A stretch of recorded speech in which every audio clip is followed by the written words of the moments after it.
Hey guys, Joel's coming at you with another reasoning sesh where I challenge the status quo of the wisdom of the world and the church by diving deep into the ancient scriptures and applying them practically to situations in our present day. And speaking of present day, today I'm going to be addressing the election in Canada. Come now and let us reason together. Come now, we can talk it over. But before I begin, I gotta say, if you like these videos, give it a thumbs up and hit subscribe if you haven't already for more like content, because honestly, we've reached a breaking point and we are literally crossing over into a new way of doing things in this new era. And it's only by implementing this paradigm of light that we're actually going to be able to create a world that's anything different than the same old that we were indoctrinated with. But that's the whole point. We're here to usher in a new system, literally the kingdom of heaven on earth, and we are the agents that are going to bring that to pass in our own lifetimes. But with that out of the way, I'm just going to jump right into it. I actually had another set of verses that I was going to reason on today, but Source was like, no, share this one today because the time is imminent and your people, my people, the people of Canada really need to hear this right now. And of course, this doesn't just apply to Canada. This applies to elections and really the appointing of leaders and kings and rulers and all that kind of stuff. Who really is behind the authorities that be?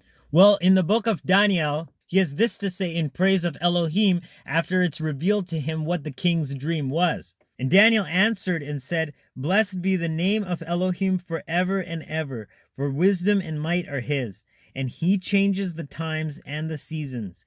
He removes kings and sets up kings. He gives wisdom unto the wise and knowledge to them that know understanding. He reveals the deep and secret things. He knows what is in the darkness, and the light dwells with him." So that light that it talks about Source being is not only awareness, but it's actually truth and justice. And when we realize that Source is the one appointing people to position and not we ourselves, we actually allow Source to set up these righteous leaders. Because honestly, when it comes to elections, we don't know what the people on the ballot, what really is the intentions of the heart, but the Logos does. Because in the epistle to the Hebrews, it says, "The word of God is alive and powerful and sharper than any two-edged sword, piercing even to the dividing asunder of soul and spirit and of the joints and marrow, and is a discerner of the thoughts and intents of the heart. Neither is there any creature that is not manifest in his sight, but all things are naked and open unto the eyes of him with whom we have to do." So we got to step aside and realize that no matter who we think is good enough, even that is not Source's absolute best. So of course we do our research and we do our best, but it's all divided by constituencies. And even then, like, does the person on the ballot actually represent that whole party's ideal? And does the leader of the party have the fortitude and the character development to actually fulfill that in office? Because guess what? People can go in with good intentions and get perverted along the way.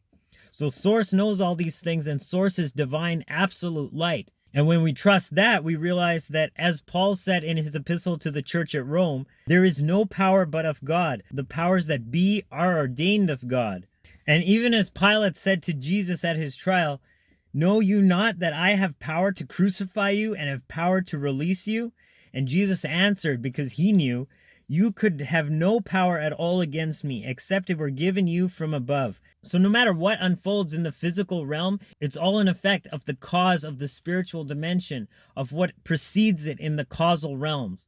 And because of that authority, we can actually tap into that and decree that we have the righteous leaders that Source appoints. And, we're not trying to scramble in the physical realm, trying to get rid of some guy or, install whoever we think is good. Source always has the right person in mind. But when we get in the way, our logic can divert us because, talk is cheap and people can put on a show. And yes, people can be bought out or blackmailed once they get into office. But Source knows the end from the beginning and can see how all these dots line up. So when we go at it with that attitude that Source will decide what king will be installed and what king will be deposed, that's when we enter into true power, and that's when we can manifest Canada 2.0. So I love you guys. Tap in and be optimistic because this wave is really crashing forward.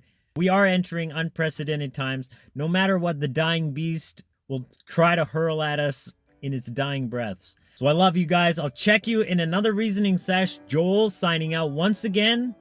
Agape. Salaam. Namaste. Shalom.